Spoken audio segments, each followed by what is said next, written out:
Before we kick off this adventure, don't forget to hit like on the video and let us know in the comments where you're watching from. The Dakota winter of 1876 had no mercy for widows.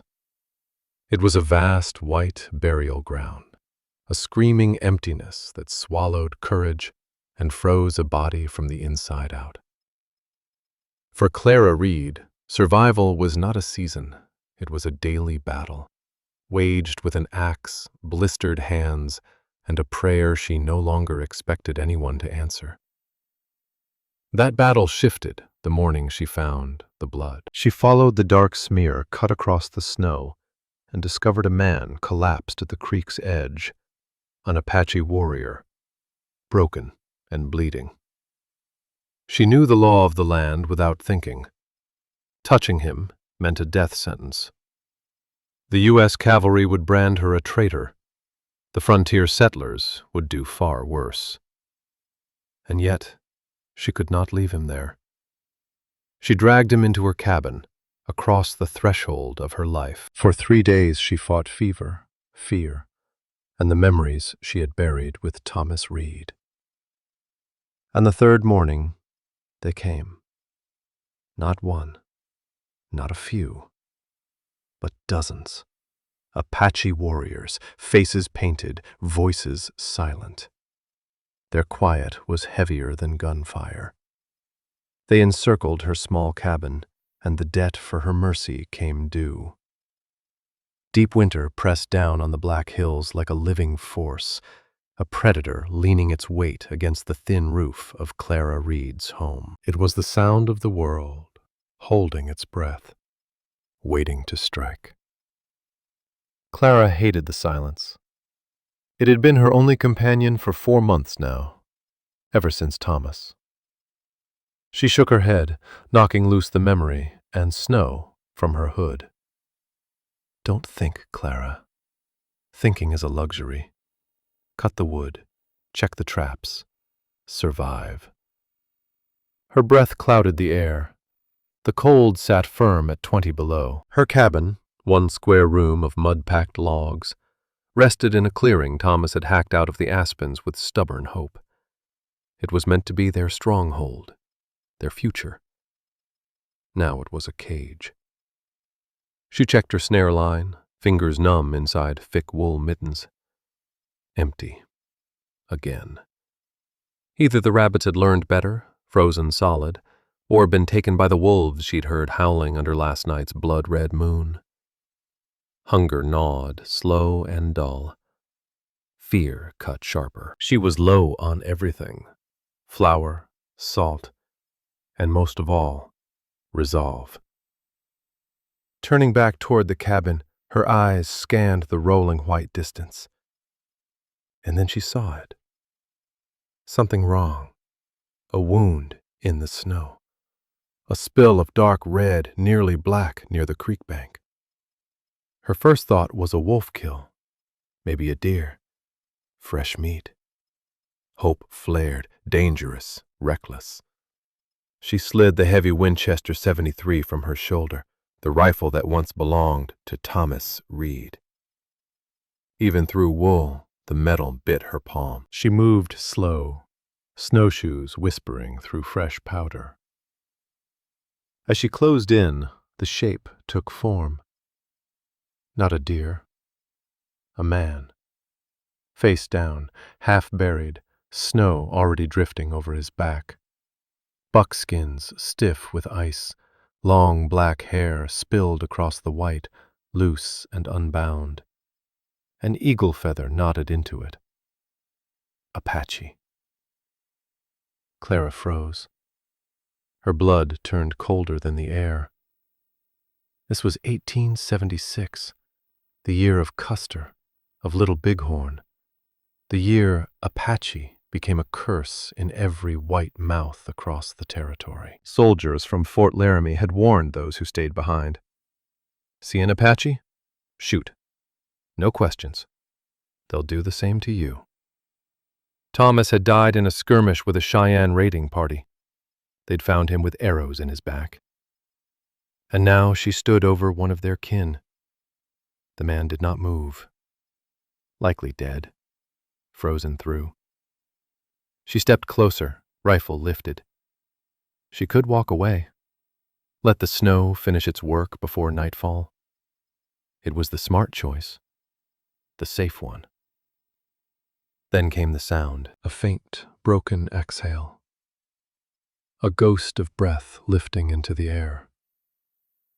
He was alive. "Damn you," Clara Reed whispered, the words sharp in the cold. "Damn you for not being dead." She stood there a long moment, her mind tearing itself apart. Thomas's face flashed before her, white, still, accusing. She owed this man nothing. He was the enemy. His people had made her a widow. Leaving him would be justice. Then she saw his face, turned slightly toward her. He couldn't have been more than 20. Even twisted with pain, his features were strong, almost gentle. Just a boy, dying. "I ain't them," she muttered to the trees, to the wind, to the ghost of her husband. "I won't be." The choice settled over her like a second burial cloth. She shoved the rifle back onto her shoulder and dropped to her knees beside him, reached out, rolled him onto his back, and crossed the line forever. His eyes were shut, his skin a dull, waxy gray beneath the bronze. Blood soaked his chest. Clara Reed tore open the frozen buckskin shirt with shaking hands. The wound was a torn, brutal mess along his left side, just below the ribs, puckered, swollen, unmistakable. A bullet hole. This was no hunting mishap. Someone had put lead into him. A white man, judging by the wound. "Well," she thought grimly, "you've stepped onto the devil's own crossroads now, Clara." She muttered the words under her breath. If she helped him, she'd be marked a traitor. If the U.S. Cavalry learned the truth, they'd burn her cabin to ash. If the Apache warriors found her sheltering him, they might kill her anyway, believing she'd fired the shot. And if the man who had fired it returned, she shuddered, the fear sharp and unrelated to the cold. She lifted her eyes to the sky. 3, maybe 4 hours of daylight left. "All right, Lord," she said, hooking her arms beneath the warrior's shoulders. "If you meant for me to die, you could have just sent a blizzard. This feels personal." He was heavy, dead weight. She braced herself and hauled. Muscles screamed as she dragged him inch by inch.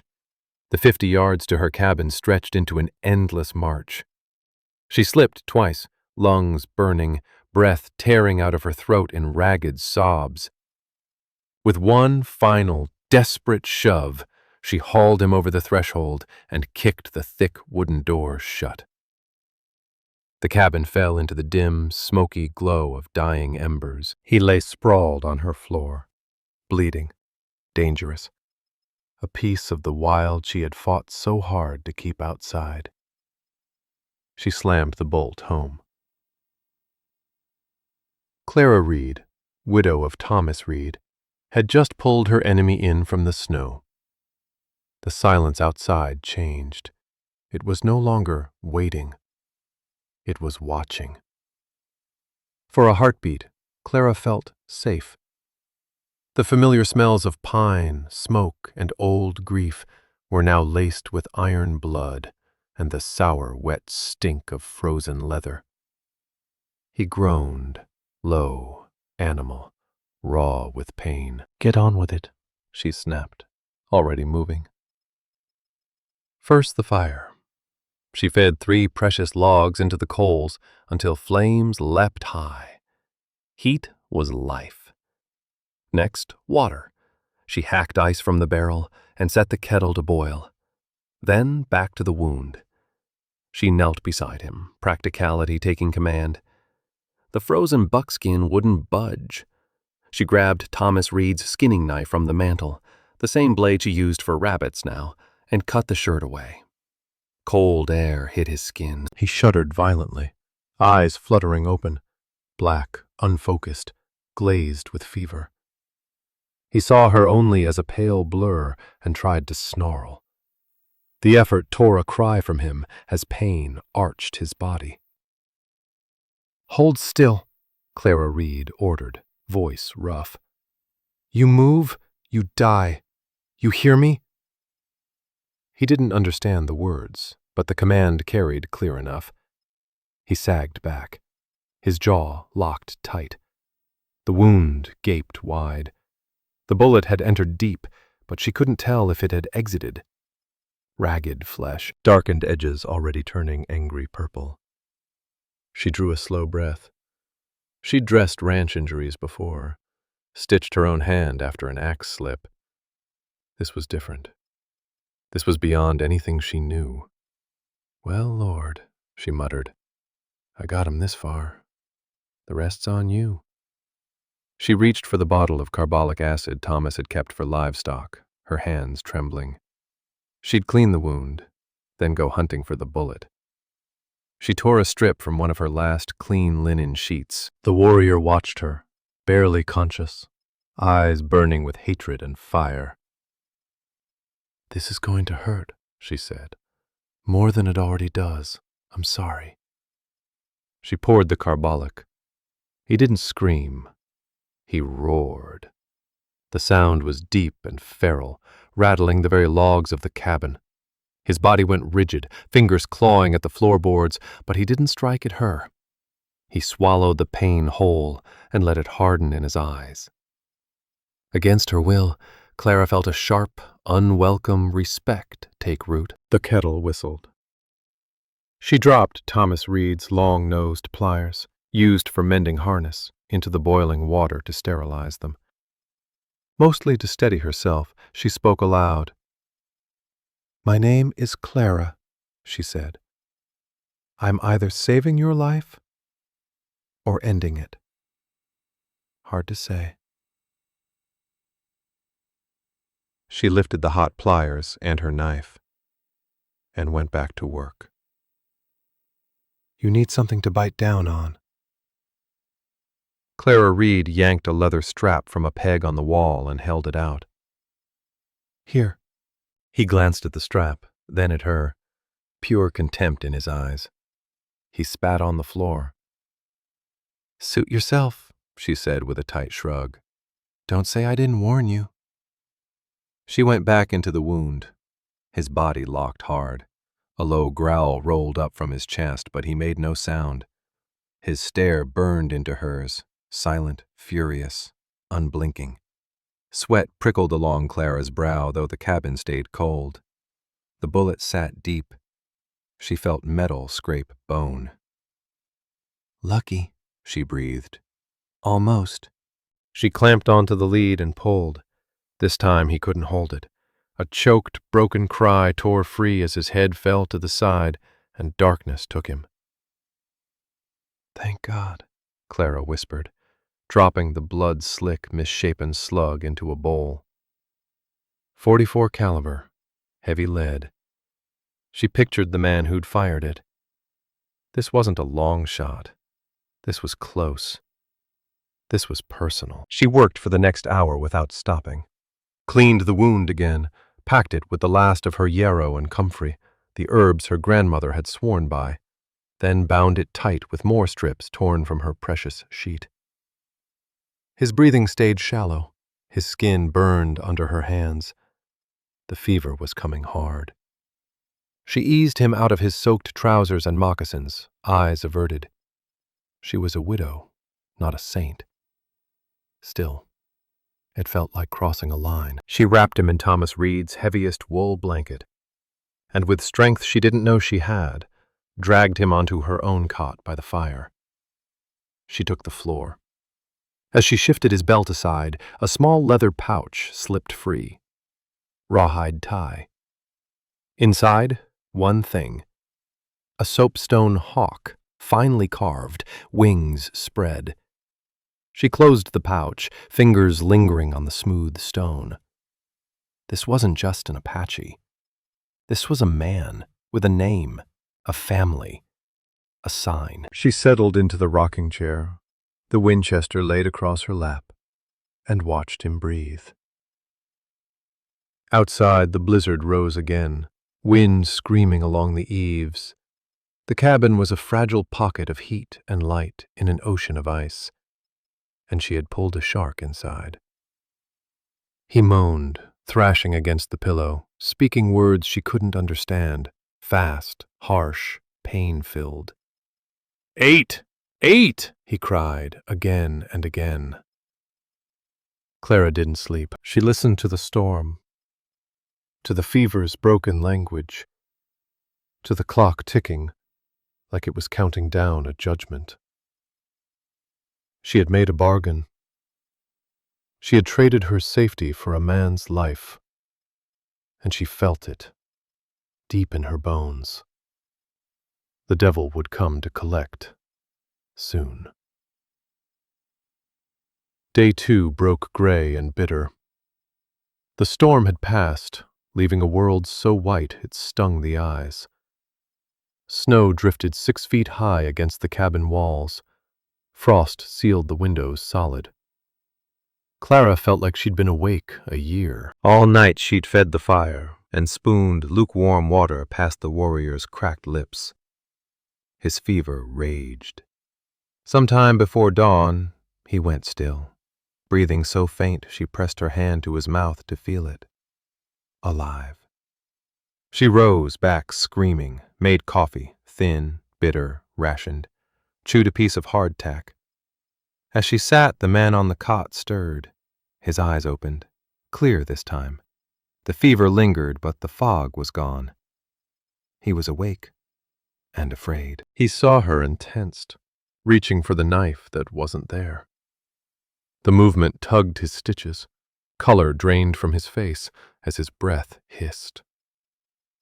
Clara lifted both hands, palms open. "Easy," she said softly. "Easy. I'm not hurt.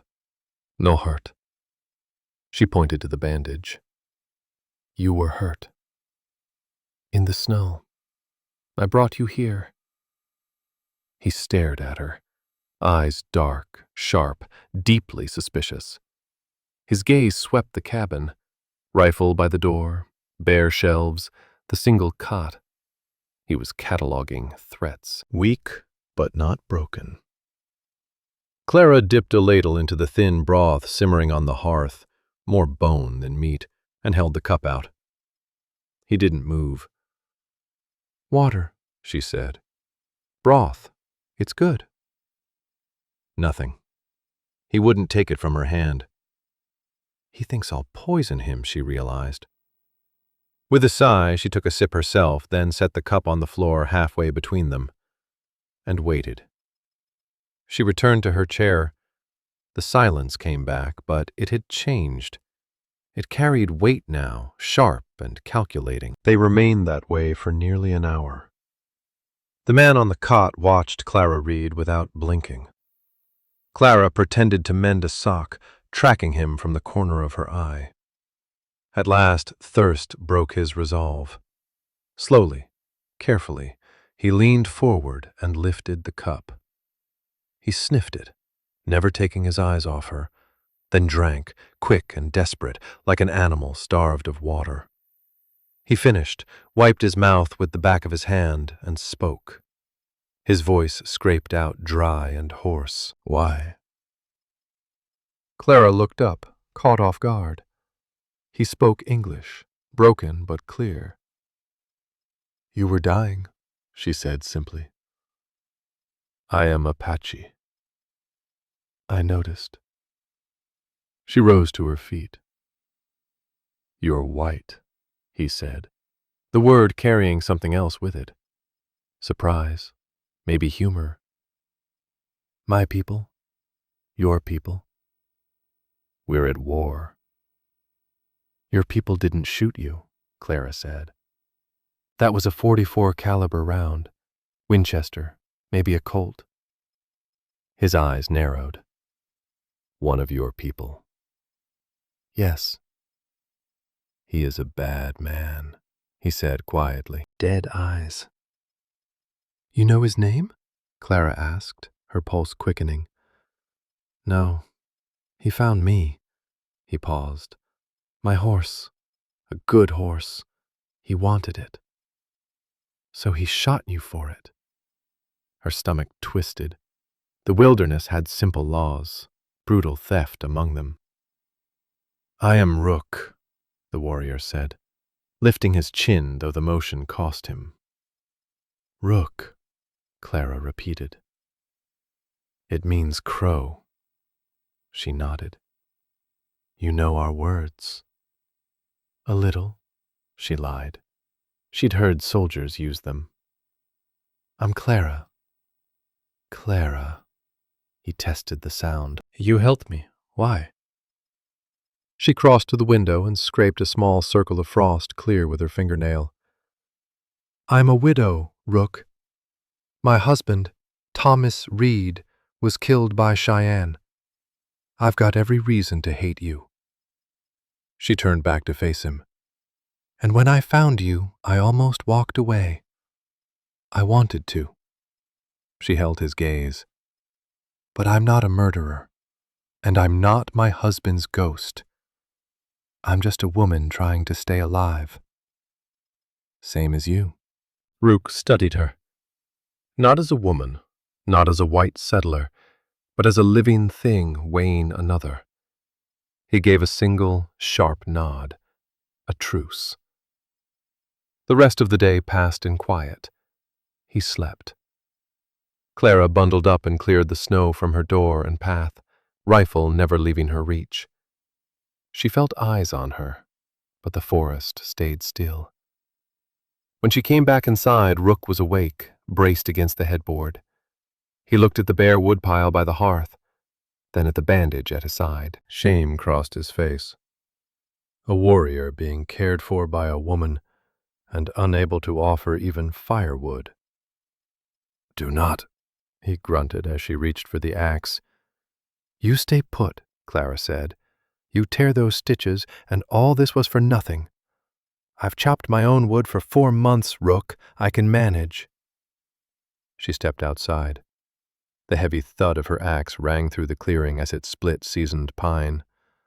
The work was hard, and it warmed her. It also made her careless, focused on the wood. She missed the tracks at first. Near the tree line, nearly hidden. Not moccasins. Boots. Someone had been here.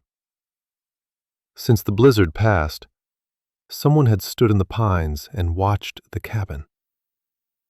Watched her. Cold flooded Clara's veins. She dropped the axe and hurried to the spot. The snow was torn up.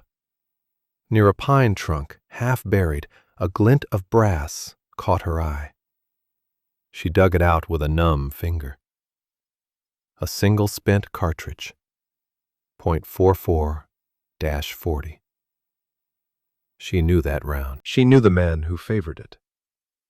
Every trapper and frontier settler had preferences.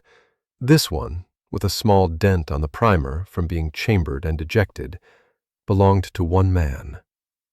Caleb Rourke. A trapper from the far side of the ridge. A man with an easy smile and a hearty laugh, and the coldest eyes Clara Reed had ever seen. The man who checked on the widow more often than he needed to. The man Rook had called dead-eyed. Caleb Rourke hadn't been checking on her. He'd been hunting Rook. He tracked him to the clearing and stood right there, waiting. Clara Reed staggered back into the cabin, arms loaded with firewood. She dropped the logs beside the hearth with a sharp crash that made Rook flinch. You are afraid, he said. It wasn't a question.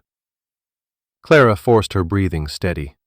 She couldn't show him the cartridge. She couldn't tell him, yet. His fever had eased, but he was nowhere near strong. Fear spread like sickness.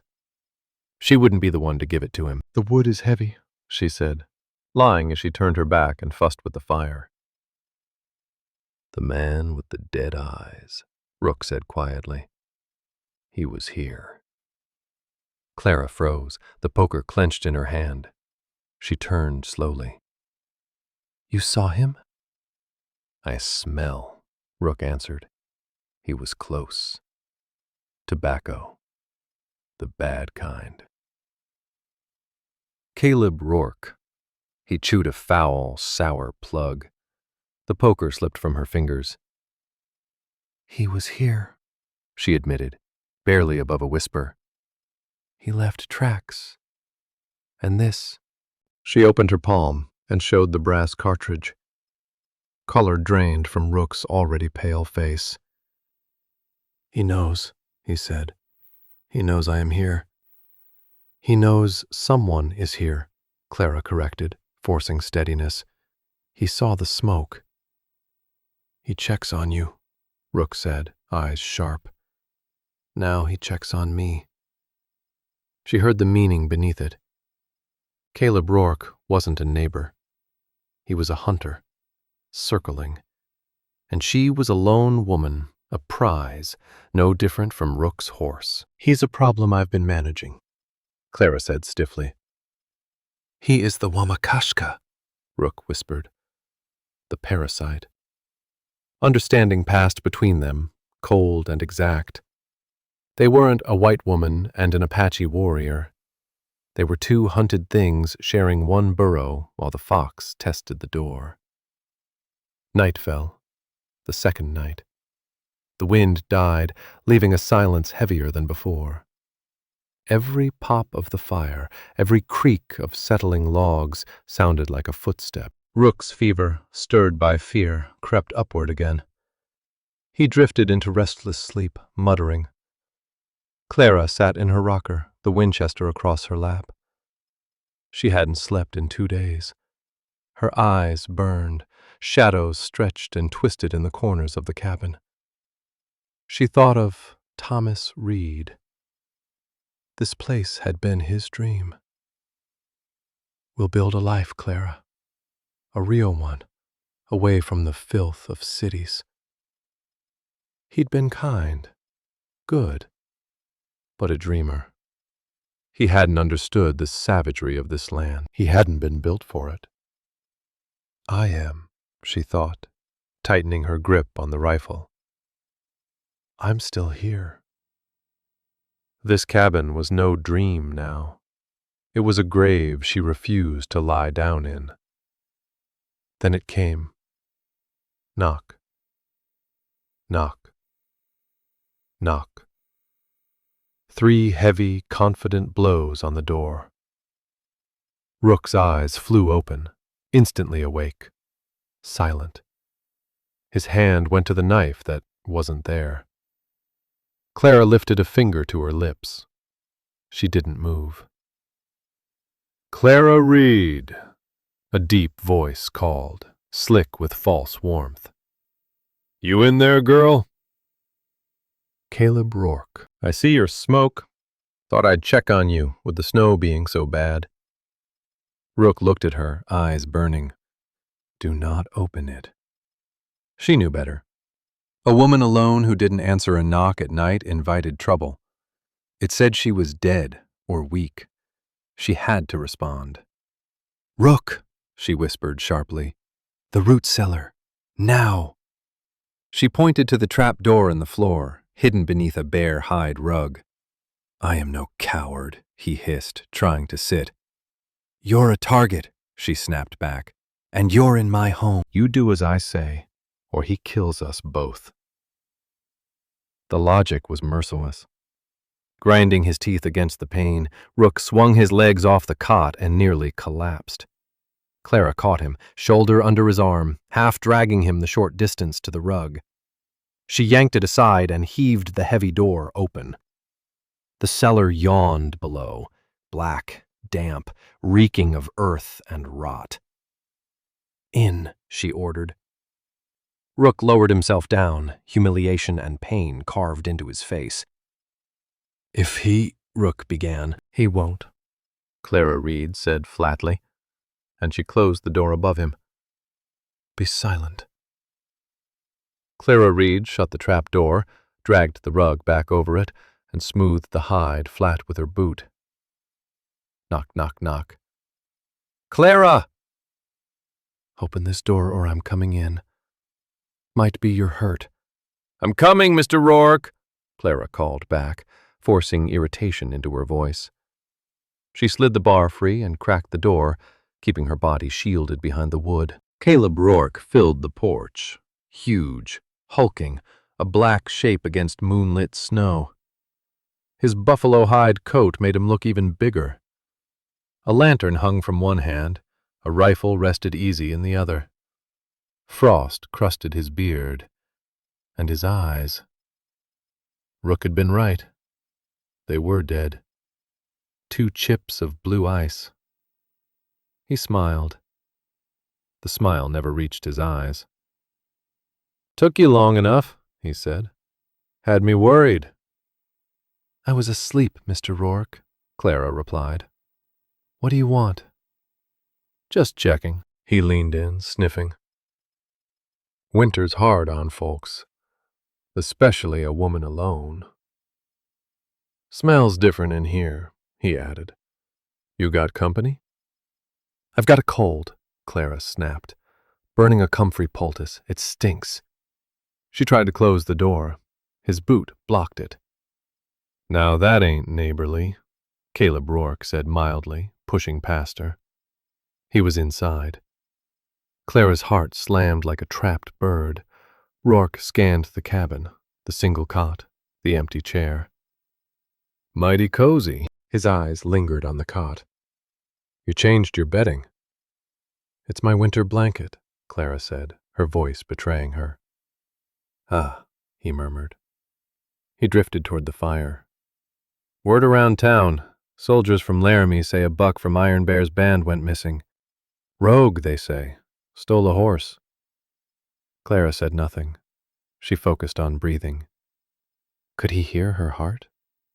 Could he hear anything from the cellar? "But I heard something else," Rourke went on, turning to her, voice low and confidential. "He was found by a trapper." Her stomach tightened. "Buck was slippery," Rourke continued. "Shot the trapper's horse, got away. Badly wounded, though." He was telling her a story, his story.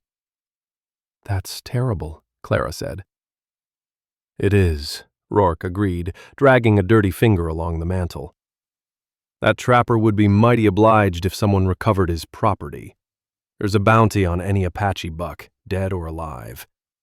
He looked straight at her. "But this one?" He smiled thinly. "This one's special. Trapper wants the kill himself." "You ain't seen no strays, have you, Clara? No one limping by?" "I haven't seen anyone in months, Mr.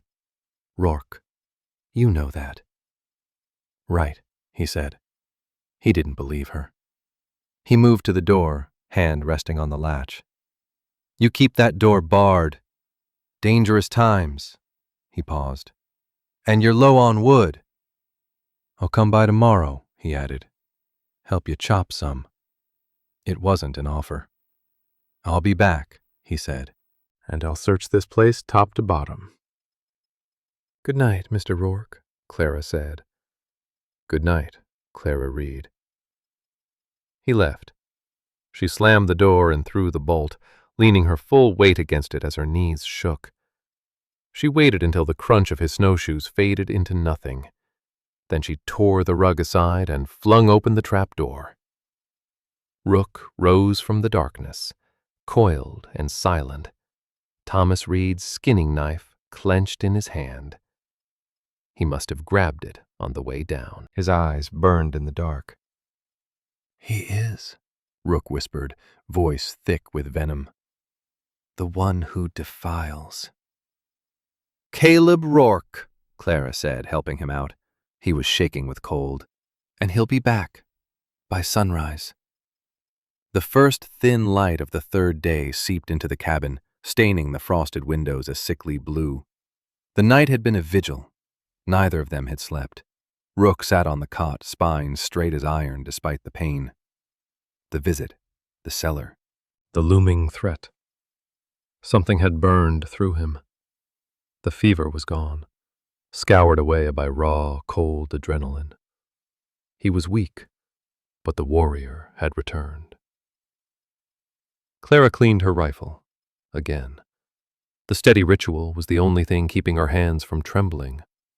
Wipe, oil, load. Check the action. Wipe, oil, load. He shot me, Rook said at last, breaking the long silence. Clara looked up. It was not for my horse, Rook continued, eyes fixed on the fire. I was tracking. He was in the Paha Sapa.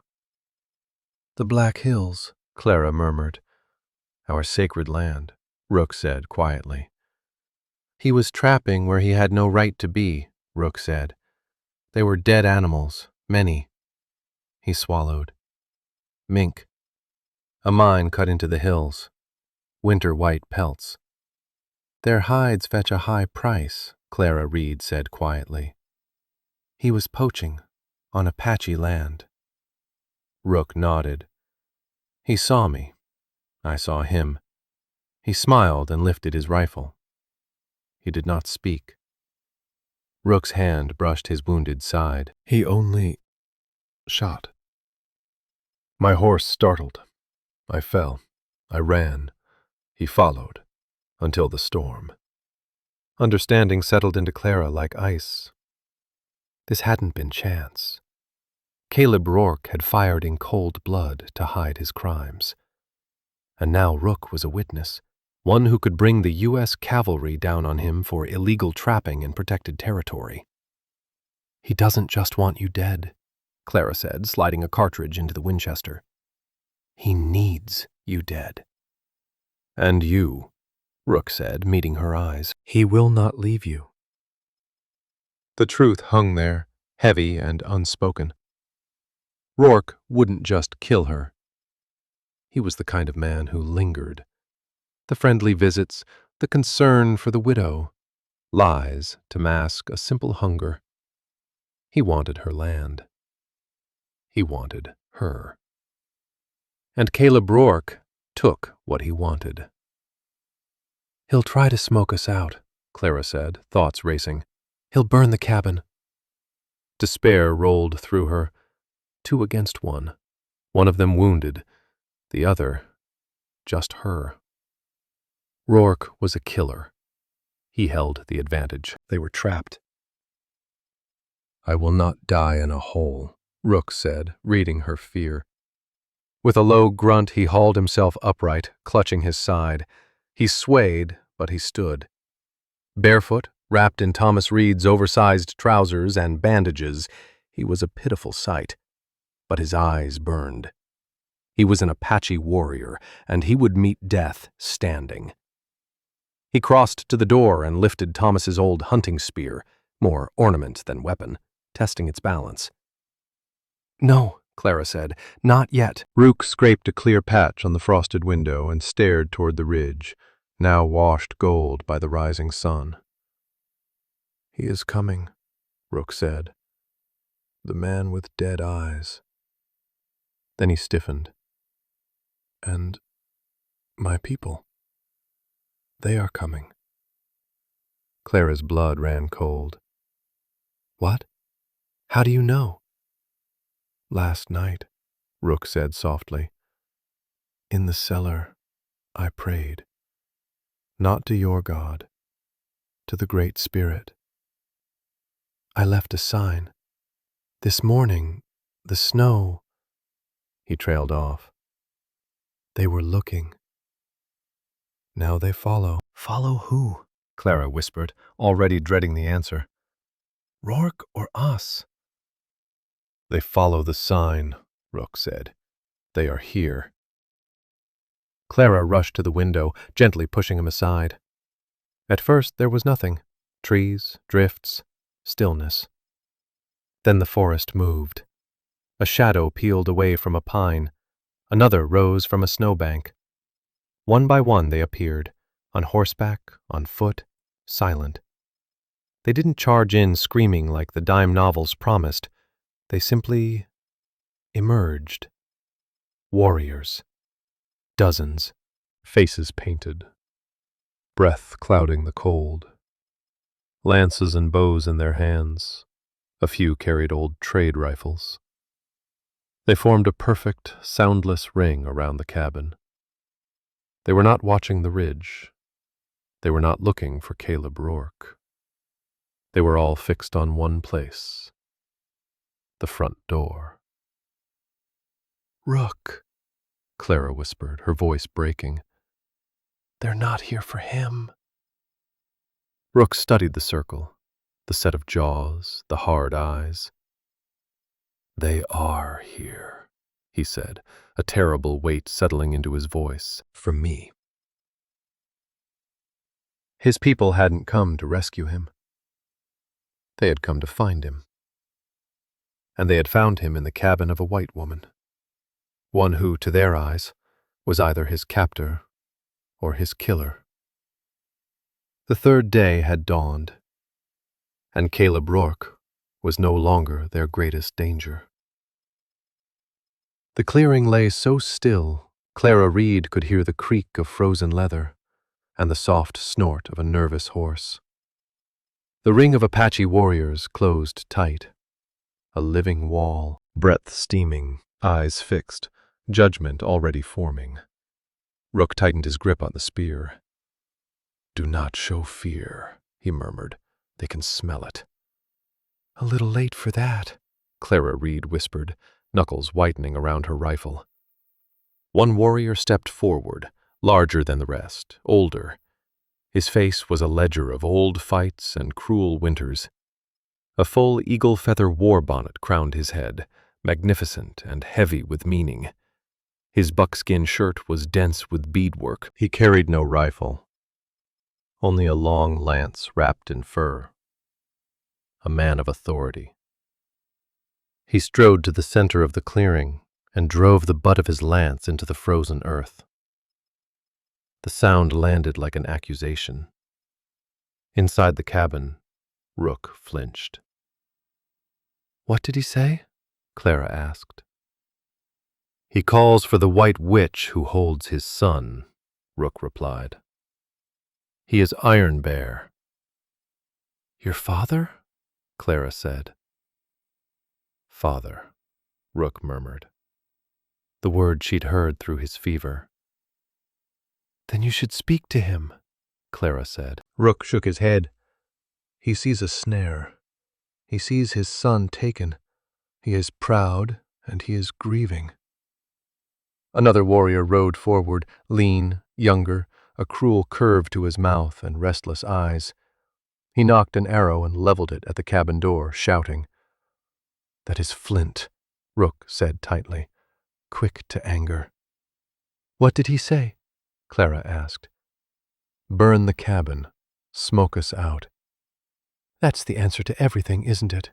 Clara muttered as panic flashed hot into anger. "Fine. You stay here." "You're the proof." "What?" Rook began. Before he could stop her, Clara slid the bar free and stepped onto the porch. A collective gasp rippled through the circle. Horses shied. Flint drew his bowstring taut. Clara Reed stood alone, auburn hair loose like flame against the white. She held the Winchester, but deliberately, slowly, she tipped the barrel toward the ground. Her eyes went to Iron Bear. She was terrified. She did not bow. "I am Clara Reed," she said, voice trembling yet carrying in the cold.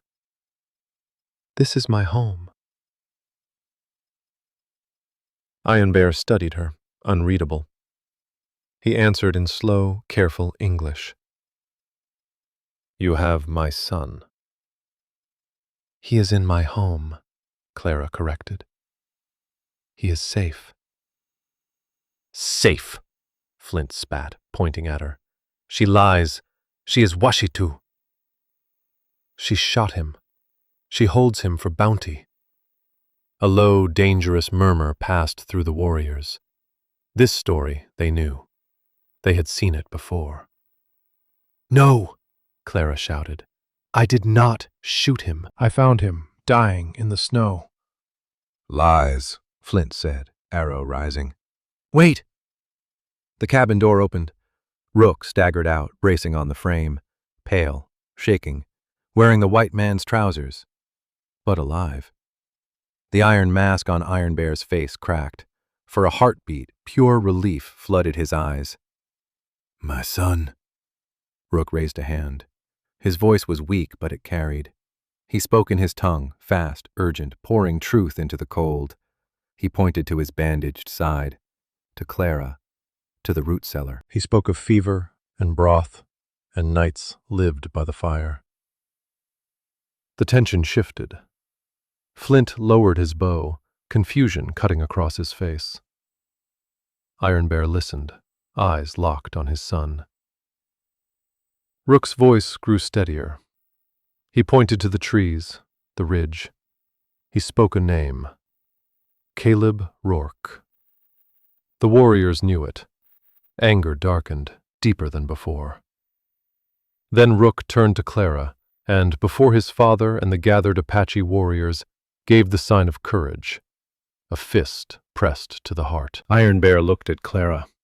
He was about to speak, to judge, to decide her fate. The alliance was almost sealed. Crack! A single rifle shot split the morning. Not a trade musket.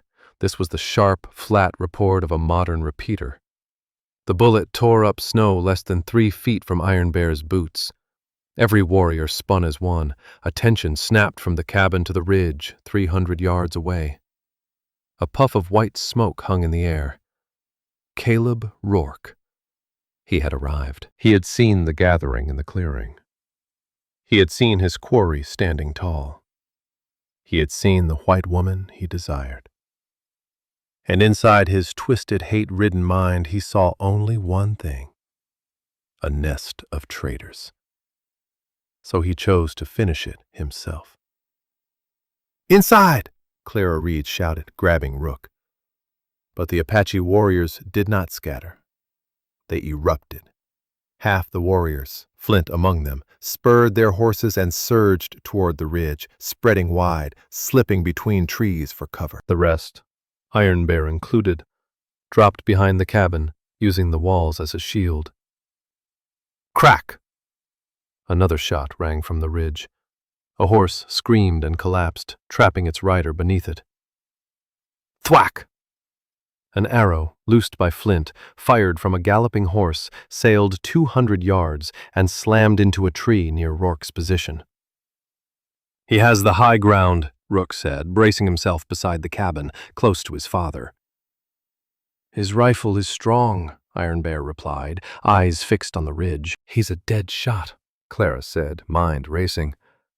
And he'll take you one by one. He's got the distance. The warriors in the open were pinned. Rourke stood too far out for bows or old muskets.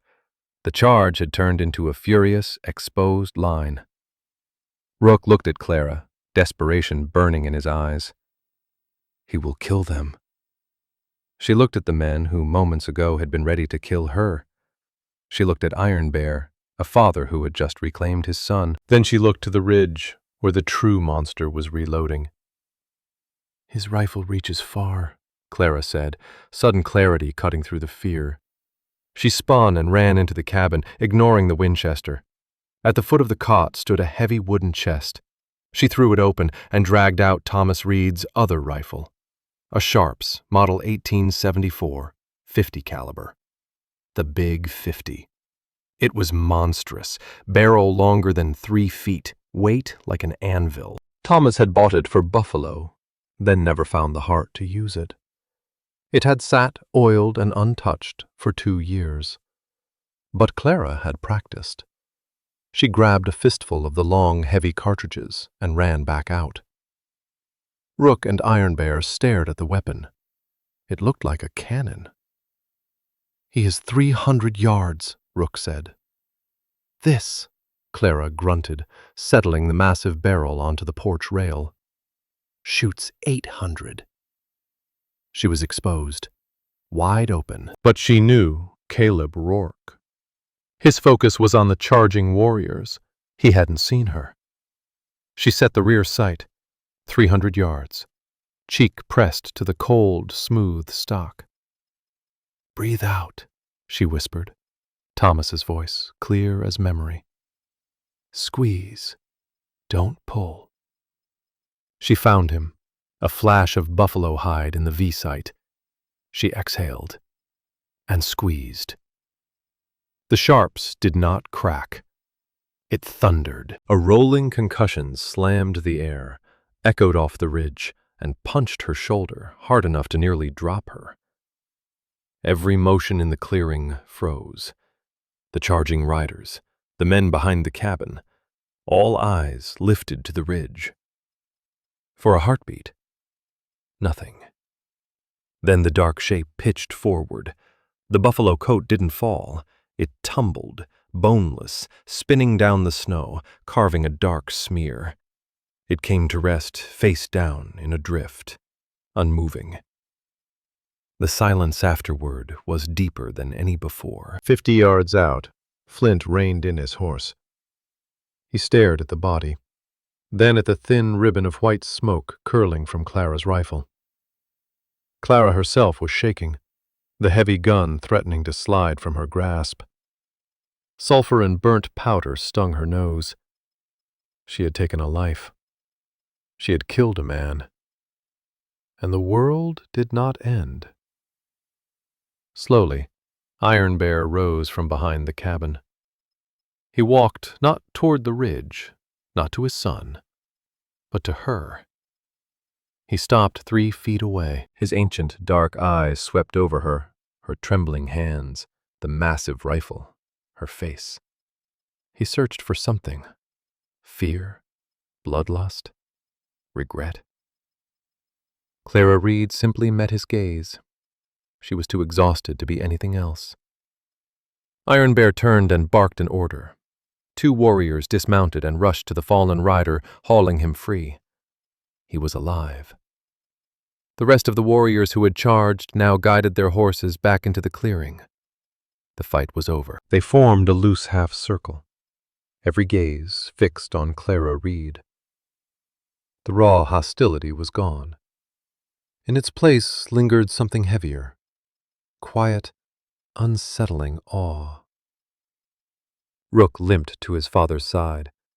He stood there, shoulder to shoulder with Iron Bear, and together the 2 most formidable men of their Apache band studied the small, pale woman before them.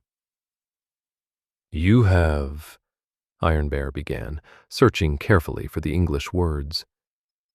"A strong arm. You have Wakan," Rook murmured, eyes drifting to the massive sharp's rifle. "Spirit. Power." Clara swallowed, steadying her voice. "He shot your son. He was my enemy too." Iron Bear nodded once. This he understood. Shared enemies forged the oldest alliances known to men. He turned and spoke to the Apache warriors. A younger man dismounted, reached behind his saddle, and untied a thick, tightly rolled bundle.